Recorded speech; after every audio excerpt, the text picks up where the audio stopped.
क्या प्यार करना गलत है? बिल्कुल भी नहीं, मोहब्बत तो जिंदगी होता है। ये लड़की बाहर निकल सामने, इधर। मैंने ईमान को मना किया है कि वो तुमसे ना मिले। मतलब क्या आपका कहने का कि आप लोग शरीफ हैं और हम लोग? चुप। तुम्हारा मेरा कोई जोड़ नहीं है और मैं ये शादी नहीं कर सकता। तुमने मरियम को क्या कहा? आपको इससे क्या? मैं शौहर हूं उसका। और वो मेरी माँ है। हमने तुमको तालीम के लिए बाहर भेजा है। गलती कर दी। खबरदार जो मेरी दोस्त को बेशरम का। वो दोस्त है मेरी, मिलोगी उससे मैं। निकलो यहाँ से, चलो। मेरी बात तो सुनो रीम। अभी और इसी वक्त यहाँ से निकल जाओ, वरना धक्के मार के तुम्हें मैं यहाँ से निकालूंगी, समझी? मुझे तलाक चाहिए अभी और इसी वक्त। होश में आओ।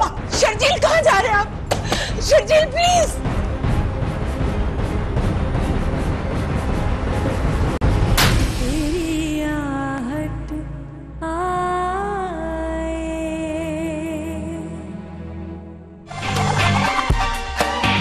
Coming soon, only on A+.